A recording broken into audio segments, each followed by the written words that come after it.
j'espère que vous allez bien, j'espère que vous êtes parés pour cette nouvelle vidéo.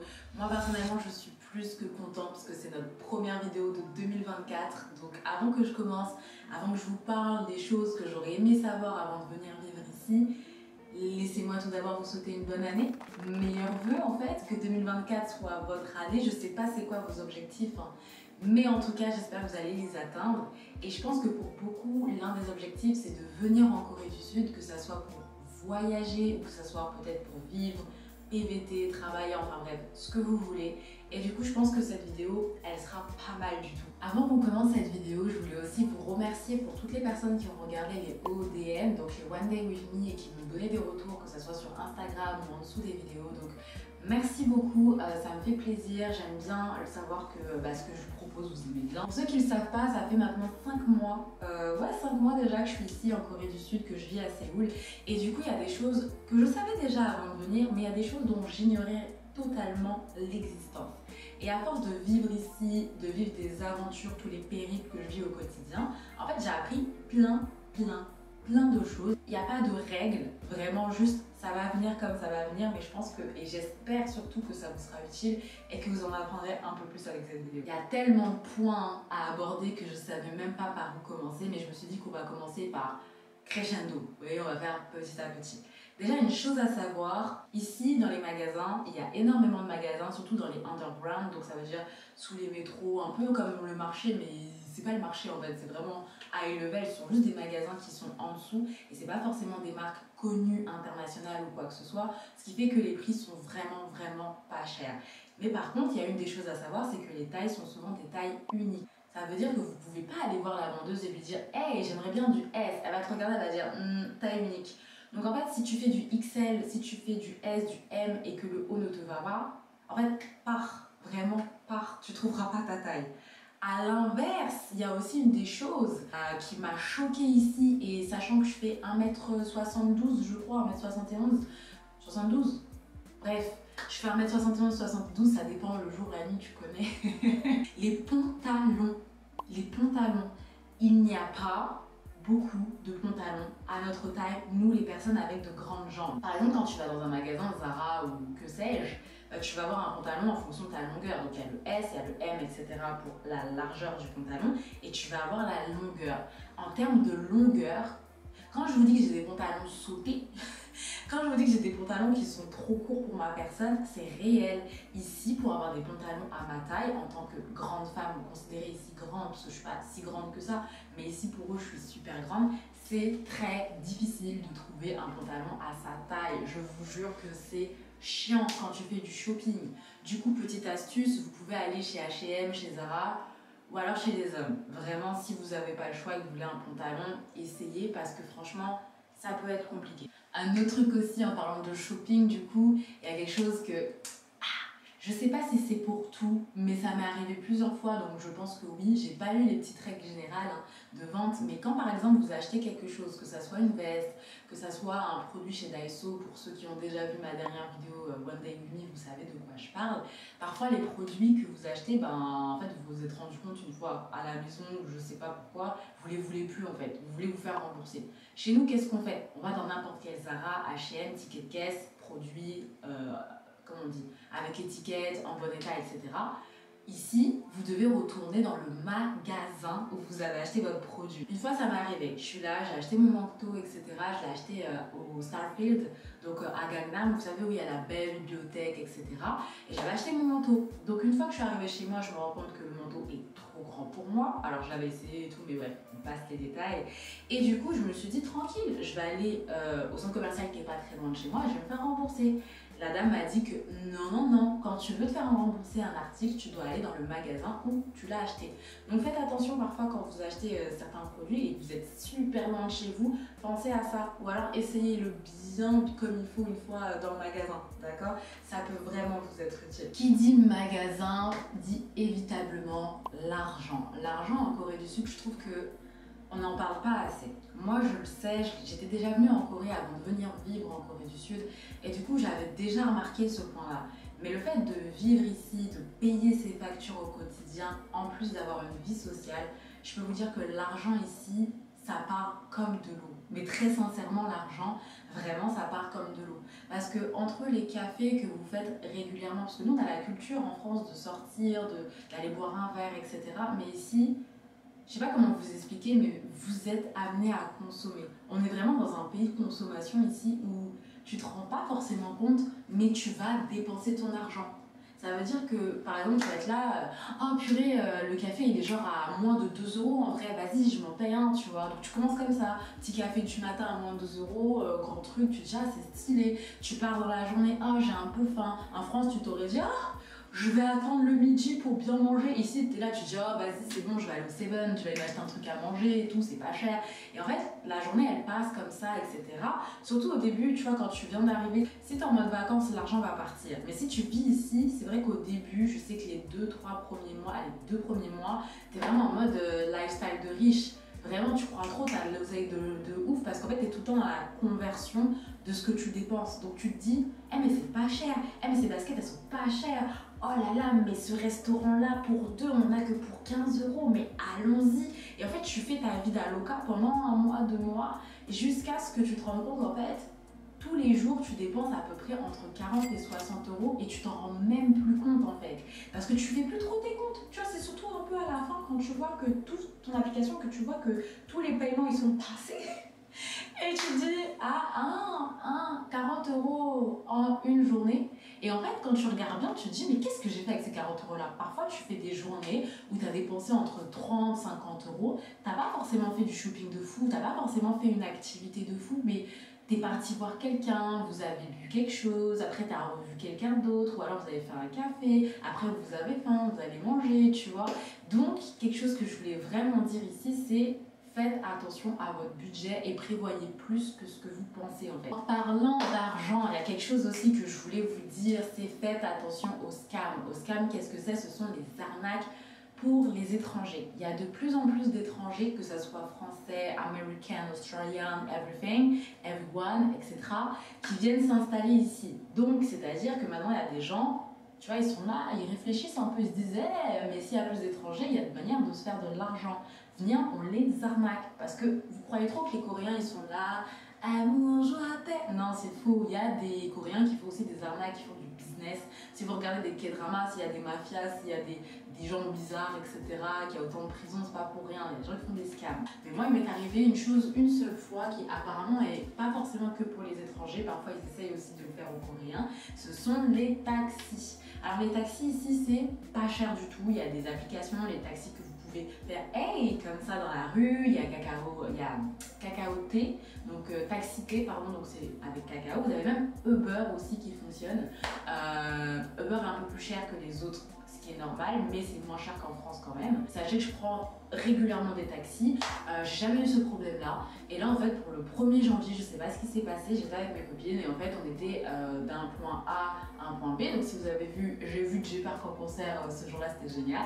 Et qu'est-ce qui s'est passé? En fait on a décidé de prendre un taxi pour se rendre vers Hondé, pour pouvoir aller manger un petit truc et tout. Et du coup le chemin, même si c'est une soirée de fête, on était sur du 20K, donc 20 000 won. Et donc je parle avec le taximan et tout, le mec il me dit ouais t'inquiète je te fais à 17, donc en gros 17 000. Nous on dit vas-y c'est bon, on rentre dans le taxi et tout, grosse conversation, tout ça, le mec il dit waouh vous parlez un peu coréen, c'est le feu, tout le monde est joie, tout. Oh on arrive, on lui dit c'est bon et tout, tu peux te garer là, le mec il me dit 70 000. Et là on est là genre bah non en fait, comment ça? Et en fait, il faut savoir que d'ailleurs c'est une astuce, quand vous êtes dans les taxis, ils sont obligés de mettre, vous savez, le truc là où on voit en fait combien ça va te coûter. Et là, il n'y avait pas. Et là, je dis au gars, déjà vous n'avez pas affiché, et comment ça, 70 000? Et il commence à faire ah, Shiba et tout. Et moi j'étais là, genre, Et là, on s'en regardant, on a fait Et en fait, je sais pas pourquoi, je sais pas si c'est la panique du truc, parce qu'on était qu'entre meufs, le mec il commence à verrouiller les portes en mode il s'énerve un petit peu. On était là, genre, moi j'avais pas de cash, sachez que j'avais pas de cash sur moi. Moi je lui ai dit carte, Genre en mode je prends la carte avant qu'on commence à négocier, il me dit ouais non je prends pas les cartes. Déjà un taxi qui vous dit pas de carte ici c'est trop bizarre parce que la carte ici c'est la base. Donc nous on a commencé à comprendre que c'était une arnaque. Petite story comment ça s'est terminé, du coup les filles elles avaient des billets, en fait sans se rendre compte elles ont commencé à sortir les billets. Donc le mec il a commencé à dire bah je prends, moi j'ai dit c'est tout ce qu'on a, hein. Elle cherche pas à vouloir 70, t'auras pas tes 70 et tout, c'est mort, c'est mort. Donc finalement on lui a donné 50 000, mais on était comme ça en fait, parce que en gros c'est une arnaque. Sachez que si ça vous arrive, quitte à vous énerver avec le mec, vous dites chibol, dites pas ça, il va vous frapper. Mais en gros, vous lui dites, hey, j'appelle la police et il n'y a pas de souci, on va régler ça avec la police. Le mec, soit il va s'énerver, il va essayer de vous faire peur et tout, tu vois, mais bon, vous maintenez un petit peu. Ça dépend aussi, vous êtes où, avec qui et tout, hein, mais voilà. Soit clairement, vous êtes accompagné d'un Coréen ou d'un homme, parce que nous on était qu'entre filles, et peut-être que là, il va essayer de se calmer, mais en tout cas, sachez que ça existe. C'est la première fois que ça m'arrivait. Moi, j'ai jamais vécu de scam et c'était vraiment un choc pour moi, vraiment. Et en tant que personne qui ne se fait jamais arnaquer dans la vie, ça m'a un peu... Hein. Bon, il est temps qu'on parle de ces choses que j'aurais voulu savoir avant d'emménager dans un appartement en Corée du Sud. Si vous avez vu ma vidéo sur comment trouver un appartement en Corée du Sud et surtout comment j'ai fait pour avoir mon appartement qui est juste là, il y a un point aussi que j'ai pas eu le temps d'aborder, c'est le après. Tu vois, quand tu rentres dans ton appartement. Prenons le temps de parler des poubelles. D'ailleurs Léa, si tu vois cette vidéo, encore cœur sur toi, parce que quand je suis arrivée au tout début, c'était vraiment un stress. Un des points, vraiment les poubelles, où je pense qu'on a tous souffert en tant qu'étrangers en fait venant vivre en Corée du Sud. C'est-à-dire que, vous savez, et je sais que je suis pas la seule, si vous avez vécu ou vivez déjà en Corée, vous savez de quoi je parle. Quand vous êtes là, vous attendez qu'il soit minuit, genre 1h du matin, et vous prenez vos poubelles comme ça, et vous allez les descendre. Parce que vous voulez pas que genre il y ait le gardien ou quelqu'un qui vous dise que genre vous avez mal fait des choses et tout. Donc t'es là, tu te retrouves, tu te regardes genre en mode... Toi aussi? Ouais, toi aussi et tout. Mais bref, en tout cas, voilà, je vais vous expliquer très rapidement. Les poubelles ici, c'est très sacré. Ça veut dire qu'il y a le carton, le plastique, les bouteilles, le verre, les boîtes de thon, là, tout ça, nanana. En fait, il faut tout trier. Par exemple, vous avez, je sais pas, vous prenez un McDo, il va y avoir du plastique, il va y avoir du carton, vous séparez, vous triez et vous avez un sachet pour chacun des trucs que vous utilisez. Un petit peu, voilà pourquoi c'est compliqué, les poubelles en fait, voilà. Mais c'est partout comme ça en fait, vous allez au Seven, c'est comme ça, vous allez au McDo ou n'importe, on va toujours vous demander de trier entre la nourriture, nanana, c'est comme ça, mais vous allez vous y faire. Maintenant, j'y vais pas forcément à 1h du matin, maintenant j'y vais même confiante à 22h. Une des choses à savoir, c'est qu'il y a beaucoup d'appartements qui n'acceptent pas les animaux. Comme vous pouvez le savoir, j'ai mini bébé chat. Et en fait, moi j'étais arrivée avec elle en pensant pas que ça allait être un problème, surtout que c'est pas un chien, c'est un chat. Bah, sachez qu'il y a beaucoup d'appartements que j'ai fait qui m'ont dit pas d'animaux en fait, pas d'animaux. Donc là vous avez deux solutions, soit vous trouvez un appartement qui pet friendly, ça peut vous revenir plus cher et c'est totalement ok, soit vous mentez. Je vais pas vous mentir, il y a beaucoup d'expats qui font ça, où généralement ils savent que c'est pas trop propice à ça. Donc en fait le propriétaire c'est très rare qu'il passe, ça dépend encore où vous vivez, etc. Et ça dépend aussi de votre animal. Si votre chien il fait ça de taille, effectivement ça va être un petit peu compliqué de le cacher s'il aboie ou si votre chat il griffe et fait des pipis partout. Mais si vous savez que vous avez un animal un peu discret et tout et que vas-y en vrai de vrai c'est compliqué de trouver un appartement, vous pouvez faire ça. Enfin, c'est pas moi qui vous le dis, moi je dis, les gens ils ont fait. C'est tout ce que je dis, c'est tout. Vous savez où est-ce que vous achetez vos sacs poubelles? Ça aussi c'est quelque chose qui m'a interpellée. Parce que, bon, tu sais, de base, nous on va à Carrefour ou n'importe où, on prend un sac et on s'en fout, tu vois, qu'il soit violet, noir, nanana. Non. Ici les sacs poubelles c'est en fonction déjà de la commune, je sais pas comment on dit, pas commune, mais de où vous vivez en fait, le secteur où vous vivez. Donc chaque couleur et chaque règle sont différentes en termes d'heures, de couleurs, etc. Et vous achetez vos sacs poubelles au Seven, au Combini, au convenience store que vous avez, que ce soit le CU, le nanana. Et en fait, vous avez des 10 litres, 5 litres, jaunes, non, en fonction de ce que vous voulez jeter, quoi. Donc voilà, c'est là-bas que vous devez acheter vos sacs poubelles. Ensuite, un autre truc aussi qui m'a agréablement surprise, enfin agréablement, j'exagère légèrement, c'est payer ses factures d'électricité. Donc en fait, nous on a l'habitude, c'est prélevé tous les mois, etc. Si c'est pas comme ça, en fait ici, vous savez ce qui se passe? Vous allez en bas en fait, au Seven, au CU, en tout cas le convenience store que vous avez en bas de chez vous, et vous allez avec votre petite facture que vous recevez. Je vais pas vous la montrer parce qu'il y a trop d'informations que je peux pas cacher, et en gros vous leur montrez et vous payez directement en bas. Ou alors, ce que vous pouvez faire, vous faites des transferts, ça veut dire que des virements instantanés. En gros, on peut le dire comme ça. En parlant de virements instantanés, c'est ça aussi que je voulais vous dire, c'est une dinguerie. Vous savez que vous pouvez aller dans certains magasins, par exemple, comme je vous disais tout à l'heure, les underground, ou même tu es dans la rue par exemple, t'as pas de carte bancaire, t'as pas de cash. C'est ok, il n'y a pas de souci, fais-moi un virement. Et en fait, il y a le numéro de compte auquel où tu peux faire le virement en instantané, parce que si c'est vraiment instantané, sans frais, enfin, ça dépend de la banque de la personne et de ta banque à toi, mais en principe, tu n'as pas vraiment de frais et en fait, tu payes instantanément, même quand tu n'as pas de carte bancaire ou que t'as pas de cash. Mais attention, hein, c'est pas pour des magasins comme Zara et tout, je parle vraiment de personnes physiques qui ont leur commerce, leur petit commerce, ou alors des grandes institutions où payer ton loyer, etc. Et ça, franchement, j'ai trouvé que c'était genre incroyable. En parlant de magasins, vous savez qu'il y a énormément de magasins sans vendeurs. Ça, c'est quelque chose, c'est incroyable la confiance qu'ils ont. Et de toute façon, on a déjà expliqué, tu peux pas voler comme ça, il y a des caméras partout. Tu fais un crime, je pense que dans l'heure, t'es arrêté tellement ici, c'est caca bien carré. Mais sachez qu'ici, il y a des magasins sans vendeurs, Ça veut dire que, moi je le savais, tu vois, avant de venir et tout, je savais, des Nike et tout, j'avais vu les vidéos comme vous. Mais déjà, il faut savoir que par exemple, même acheter tes fruits et tes légumes, il y a des endroits où tu peux y aller vraiment en toute confiance. Ça veut dire que vraiment, il n'y a aucun vendeur, il y a juste des caméras qui surveillent ta tête, tu payes, tu prends ce qu'il y a à faire, tu payes ton sachet et tu te barres. Il y a même des magasins pour les animaux où il n'y a pas de vendeur. C'est-à-dire que tu arrives, tu prends ce que tu as à prendre, tu payes et tu te barres. Mais en vrai de vrai, avant je savais pas, mais quel bonheur! T'es là, c'est ouvert jusqu'à 22 h ou même parfois c'est ouvert 24 h sur 24. Tu prends tes affaires, t'as pas besoin de parler avec des gens, tu payes tes affaires et tu te barres. Quand tu sais vraiment ce que tu veux, t'as pas envie. Je trouve ça génial. Il y a aussi les magasins aussi où il y a des glaces carrément où tu vas, tu payes ta glace sans personne. Il y a tellement de glace. Oh my god! Parlant de glace, d'ailleurs, ça me fait rebondir. Vous savez qu'ici, les Coréens, ils adorent la glace. C'est-à-dire que moi, je suis une très grande consommatrice de glace. Faut le savoir, j'adore Ben & Jerry's Cookie, rhum raisin. Ouais, jugez-moi, mais rhum raisin, c'est l'une de mes glaces préférées. Je m'en fiche, mais la glace, c'est la vie. Mais je suis pas autant, tu vois. Mais depuis que je suis ici, oh my god! Faut voir comment je mange des glaces tout le temps, en hiver, en été et tout.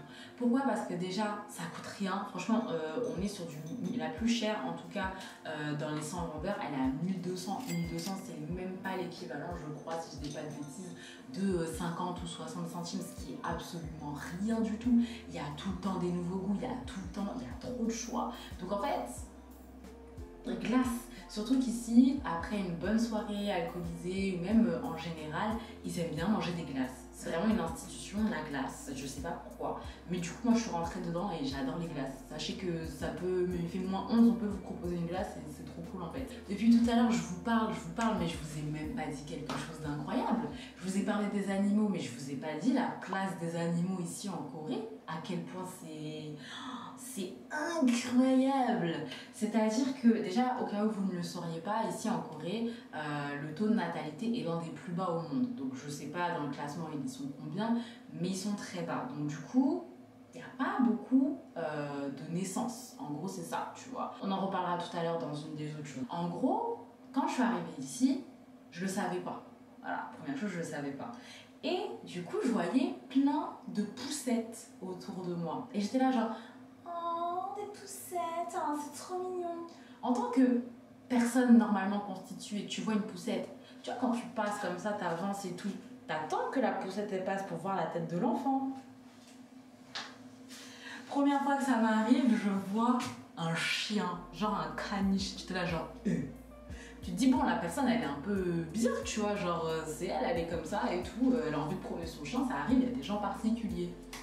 Je vois ça arrive une fois, 2 fois, 3 fois.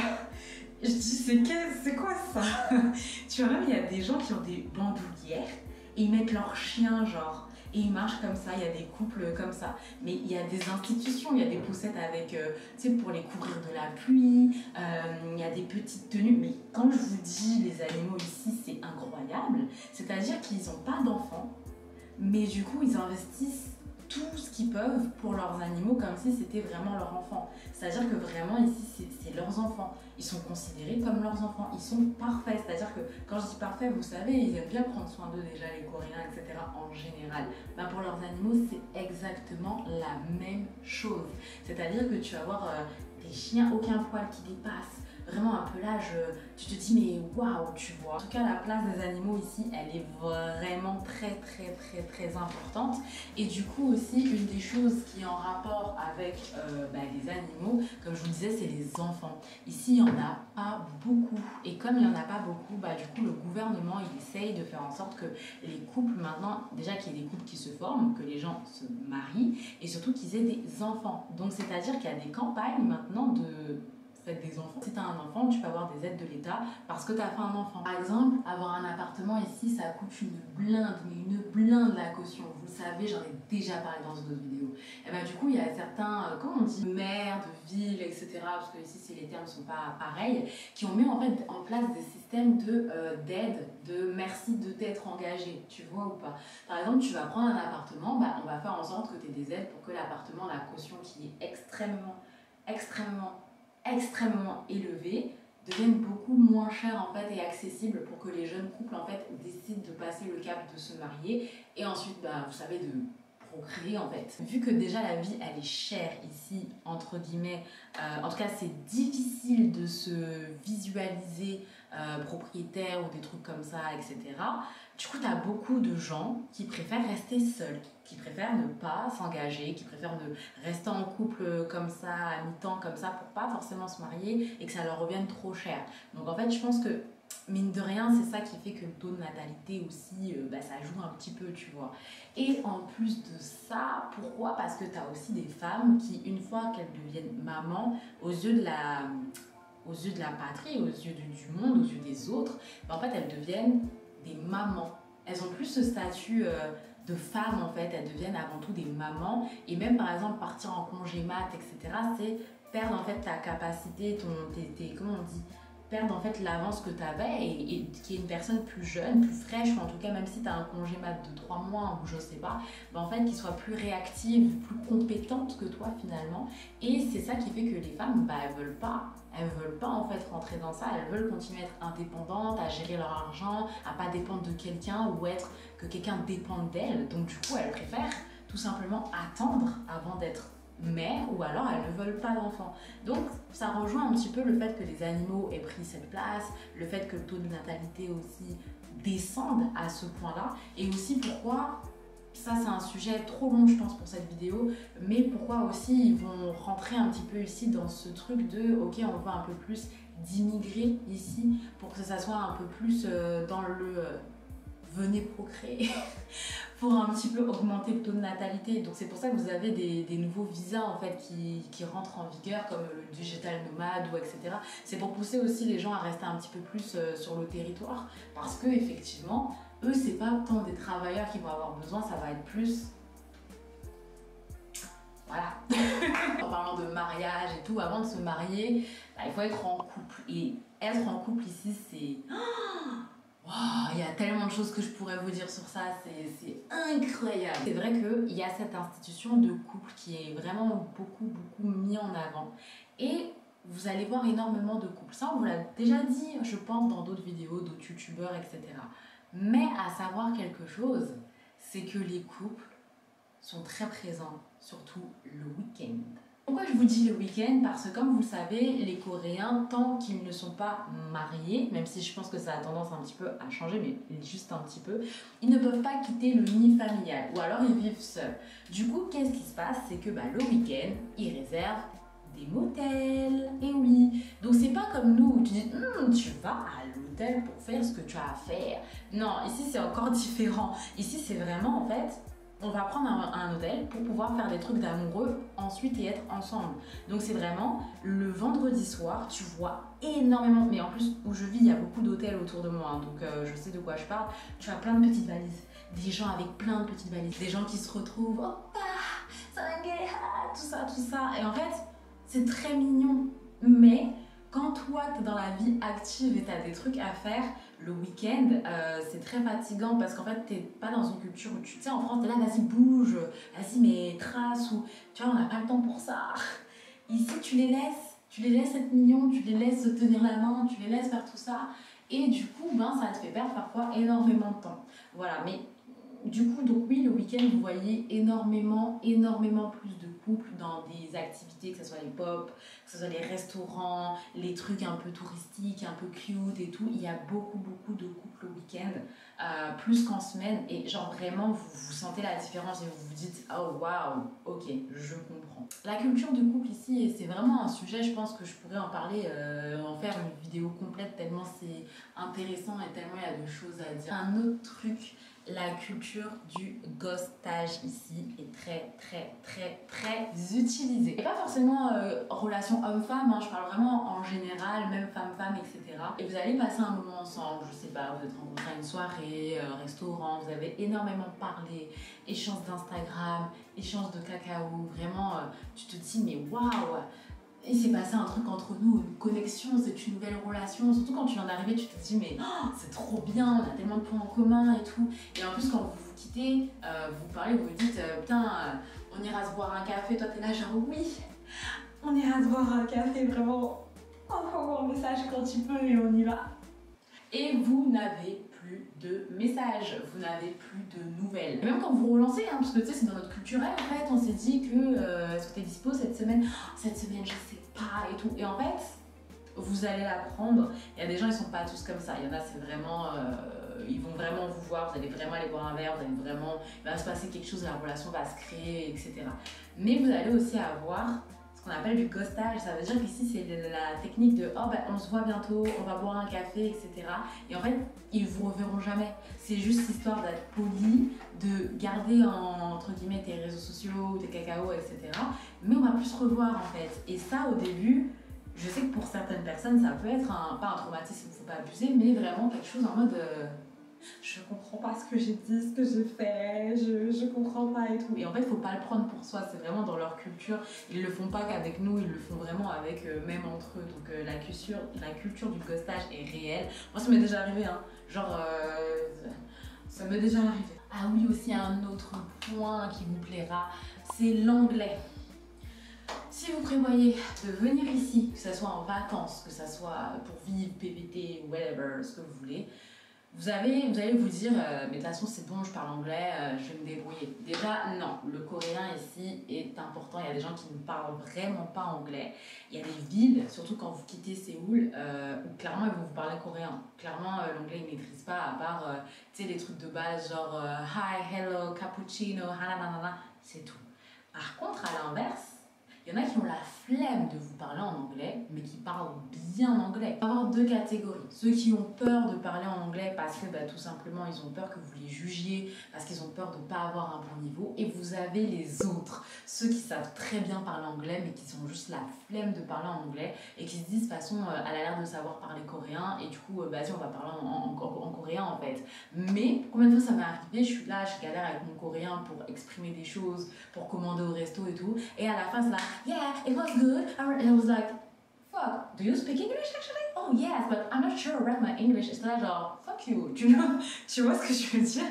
Donc en gros, il y en a plein qui sont comme ça, et vous avez les autres, ceux qui parlent extrêmement anglais, parce que ce sont des gyos. Donc en fait, des gyos, pourquoi je prononce jamais bien quand je suis avec vous, et dans la vraie vie, je l'utilise tout le temps. Ce sont ceux en fait qui viennent de d'autres pays, mais qui sont coréens, et du coup qui parlent archi bien anglais. Donc vous allez avoir, en fonction des quartiers où vous allez, où vous traînez, comme à Gangnam, à Pujang, etc. Bref, d'autres quartiers, Itaewon aussi, qui ont voyagé, qui ont fait leurs études ailleurs, etc. Et en fait qui ont un très bon niveau anglais et qui parlent même plus anglais que coréen, parce que pour eux c'est plus logique. Donc voilà, en tout cas l'anglais c'est très important ici, c'est genre la base, on va dire, pour nous les étrangers, genre vraiment vous devez parler anglais. Il y a tellement de compétition même dans le monde du travail, et j'en ferai une autre vidéo avant que vous me parliez de ça, que l'anglais, en fait c'est la base. Tu parles pas anglais, ben à quoi tu sers? C'est très méchant ce que je veux dire, mais pour se différencier, en gros à quoi tu sers? Parce que ben, tout le monde, entre guillemets, même les étrangers, il y en a qui parlent leur langue natale, qui vont parler le coréen et en plus l'anglais. Toi t'arrives, tu parles que le français, t'as un anglais, tu parles pas anglais ou tu sais juste dire hey, hi, salut, et tu parles pas coréen, en fait, et le français c'est pas encore une langue qui est très demandée. À quoi tu sers? Qu'est-ce que tu ramènes sur la table? Donc vraiment l'anglais, sachez parler anglais, c'est vraiment l'une des premières portes, et après si vous parlez pas beaucoup coréen, au moins vous parlez français et anglais et ça peut toujours vous ouvrir des portes si vous essayez de les casser. Casser les portes. Casser les portes. Pourquoi j'ai fait ça? Ah, et d'ailleurs, si vous parlez anglais, c'est une très bonne chose parce que ça peut vous ouvrir d'autres portes. Rencontrer des stars. Alors, en fait, ici, toutes les personnes que vous voyez dans vos K-dramas, que vous voyez vos chanteurs préférés, en fait, ils vivent en Corée. La plupart vivent même à Séoul, d'accord? Jusque là, vous me suivez. Et en fait, Séoul, même si ça a l'air super grand, en vrai, c'est petit. Ça veut dire qu'il suffit que tu fréquentes certains endroits où tu sais que bah, c'est le lieu où il faut être, parce qu'ici, les tendances, c'est très important et qu'il y a des endroits un peu plus cotés que d'autres. Tu as fortement des chances de rencontrer tes stars. Donc ça, c'est une chose. Maintenant, rencontrer tes stars, c'est pas juste tu les vois de loin. Parfois, tu peux vraiment rencontrer tes stars. Même vos youtubeurs préférés, vos streamers, vos instagrammeurs, etc. Vous pouvez les rencontrer facilement en fait. Ils fréquentent toujours les mêmes endroits, on va dire, et que bah, tu essayes de filmer aussi. Par exemple, vous savez, quand je suis partie pour les pop-up stores, cette fois-ci à Gentleman Store, bah, tout le monde est parti au Gentleman Store parce que c'est le lieu où il fallait être. Bah, en fait, tu rencontreras d'autres influenceurs, d'autres instagrammeurs que tu as l'habitude de voir, ou même des tiktokers et tout. Parce qu'en fait, à Séoul, comme je l'ai dit, Séoul c'est grand, mais Séoul c'est petit. Donc en fait, moi j'en ai déjà rencontré énormément, parce qu'en fait je vais à certains endroits où bah, y en a qui y vont également. Mais en fait, vous allez voir que ça va devenir quelque chose de totalement commun de les rencontrer. Et il faut pas avoir cette réaction de fan hystérique, parce qu'en fait, personne ne réagit comme ça. Tu vas aller voir, ça dépend le cas, parfois tu peux même parler avec eux. Et en vrai, tranquille, tu vois, parfois il y en a qui ont même des opportunités plus, si vous voyez ce que je veux dire. Donc voilà, en Corée du Sud, il y a beaucoup de stars qui sont accessibles et que vous pourrez rencontrer. Bon écoutez, on va vraiment s'arrêter là, je pense les amis, c'est pas que j'aime pas parler avec vous, mais justement je peux rester des heures. Si vraiment, comme je l'ai dit, vous voulez que je fasse une partie 2, j'en ferai une, parce qu'il y a tellement de choses que je pourrais dire. Parce que là j'ai dit des choses un peu plus concrètes, mais je pourrais vous parler aussi d'ouvrir, comment ouvrir un compte bancaire, entre guillemets, des choses bizarres qui peuvent arriver. Je peux vous dire aussi le rapport des hommes aux femmes, il y a tellement de choses en fait, que ce soit des petites choses comme le bus qui se chauffe ou les sièges chauffants, comme des trucs hyper importants comme savoir qu'il y a plusieurs gares et qu'il y en a qui sont moins chers, que je savais pas quoi vous dire. J'avais trop de points à dire, donc du coup j'espère vraiment que cette vidéo vous a plu, j'espère que vous avez appris des choses, que j'ai glissé quelques story time, que ça vous a quand même fait un petit peu sourire. Si c'est le cas, bah, merci beaucoup, n'hésitez pas, vous savez déjà quoi faire. Et puis on se retrouve la semaine prochaine je pense pour une nouvelle vidéo, surtout que je vous ai laissé quelques indices derrière moi, mais je pense que vous l'aurez compris, il y a plein de choses à venir, donc voilà, en tout cas c'était comme d'hab. Je vous fais la bise et je vous dis à très vite. Salut.